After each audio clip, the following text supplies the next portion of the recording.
আজকে আমি মাধ্যমিক পদার্থবিদ্যা নবম দশম শ্রেণী অধ্যায় 2 গতি অধ্যায় নিয়ে আলোচনা করব। গতি বলতেই আমরা একটা গতিশীলতা বুঝে থাকি।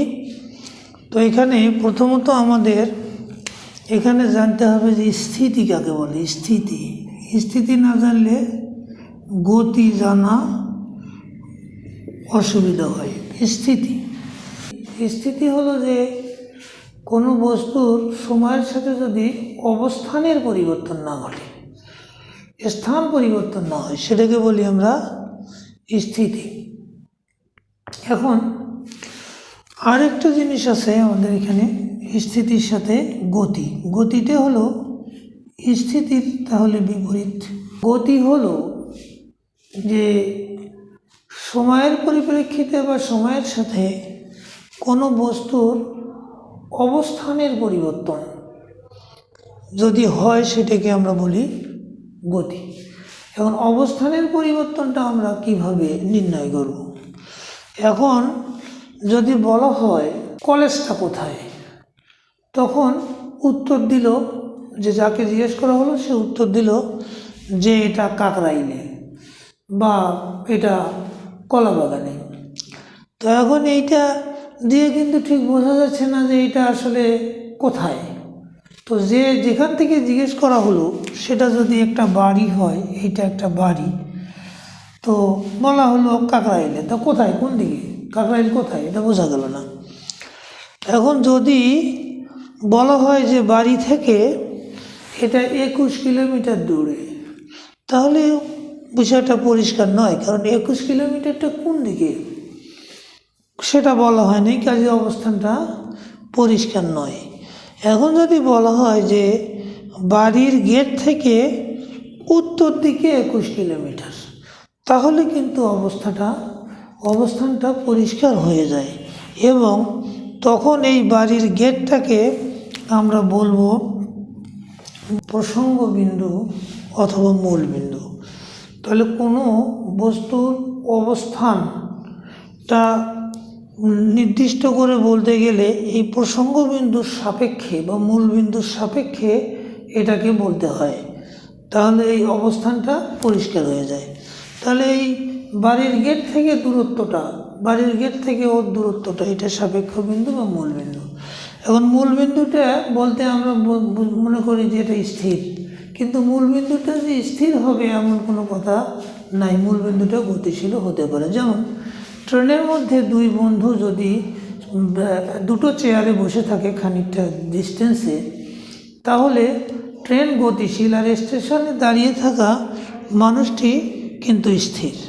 তো এখন এক বন্ধুর সাপেক্ষে আর এক বন্ধুর অবস্থানটা যদি আমরা ব্যাখ্যা করি এখানে, তাহলে আমরা কিন্তু দেখব যে সাপেক্ষ বিন্দু বা মূল বিন্দুটা কিন্তু স্থির নয়, সেখানে গতিশীল। অর্থাৎ সাপেক্ষ বিন্দুটা গতিশীল বা স্থির, এটা বিবেচ্য বিষয় নয়।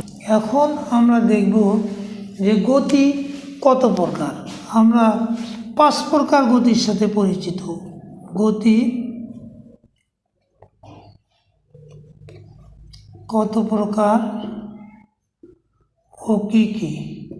গতি 5 প্রকার।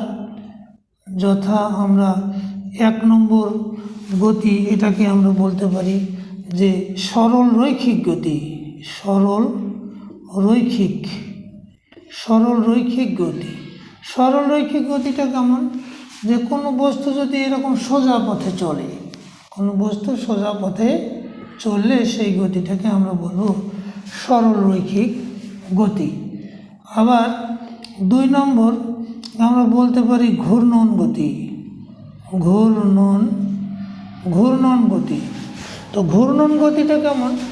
যে কোনো বস্তু যদি এইরকম কোনো বিন্দুকে কেন্দ্র করে এই যে এই পাশে এরকম করে যদি ঘোরে, তাহলে সেটাকে আমরা বলি ঘূর্ণন গতি। কোনো বিন্দুকে কেন্দ্র করে যদি চারপাশে ঘুরে আসে, সেটাকে আমরা বলবো ঘূর্ণন গতি। তারপর 3 নম্বরটাকে আমরা বলবো চলন গতিটা কীরকম? যে চলন গতিটা আমরা এরকম করে বলতে পারি যে একটা বাস বা একটা হেলিকপ্টার ওইরকম, যে একটা বাস বা একটা বস্তু এখান থেকে এই দিকে এইখানে গেল, তাহলে যে হলো কি যে বস্তুটা প্রত্যেকটা বিন্দু এর মধ্যে যা আছে এই প্রত্যেকটা বিন্দু স্মরণ হয়ে গেল। যদি একই সাথে যে গতিতে চলে সেটাকে বলবো আমরা চলন গতি। এরপর 4 নম্বর আমরা বলবো আমরা পর্যায় গতি। পর্যায় গতিটা হলো যে এরকম ধরা গেল যে একটা দোলনা আছে, এখানে একটা দোলনা আছে, তাহলে বলা যায় যে পর্যায় গতিটা যে গতিতে যে নির্দিষ্ট সময় পর পর যে গতিতে কোনো গতিশীল বস্তু একটি নির্দিষ্ট বিন্দুর মধ্য দিয়ে বারবার একই দিকে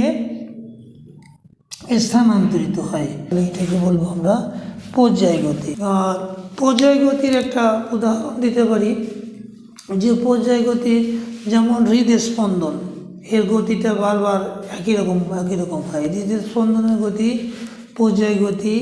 তারপরে আমরা পর্যায় গতি কিন্তু আবার হতে পারে ঘূর্ণন গতির মধ্যে পর্যায় গতি থাকতে পারে, যেমন বৃত্তাকার পথে ঘুরে যেটা, যেমন পাখাগুলো, বৈদ্যুতিক পাখা, এটা হলো বৃত্তাকার পথে, এটা বৃত্তাকার হতে পারে, উপবৃত্তাকার হতে পারে পর্যায় গতিটা। উপবৃত্তাকার যেমন হেলির ধূমকেতু সূর্যের চারিদিকে উপবৃত্তাকার পথে ঘুরে। তারপরে এটা রৈখিক গতি হতে পারে, যেমন স্প্রিংয়ের মধ্য দিয়ে যে পর্যায় গতিটা, এটা রৈখিক পর্যায় গতির মধ্যে পড়ে। এরপর আছে সরল স্পন্দন গতি। সরল স্পন্দন গতিতে সিম্পল হারমোনিক মোশন, সেটা হলো যে কোনো একটি গতিশীল বস্তু যদি উভয় দিকে তার মধ্য অবস্থান থেকে উভয় দিকে যদি স্পন্দিত হতে পারে, তাহলে সেটাকে বলি আমরা সরল স্পন্দন গতি। যেমন ঘড়ির পেন্ডুলামের গতিটা সরল স্পন্দন গতি। তো আবার স্প্রিংয়ের মধ্যেও যে গতিটা আমরা পাই, যে স্প্রিংয়ের মধ্যে গতিটা আমরা কিন্তু উভয় দিকে গতিটা হয়, সেটা আমরা সরল স্পন্দন গতি পেয়ে যাই। আজকে গতি নিয়ে আলোচনা করলাম আমরা, এরপরে গতির সমীকরণগুলো নিয়ে আলোচনা করবো। আজ এ পর্যন্তই।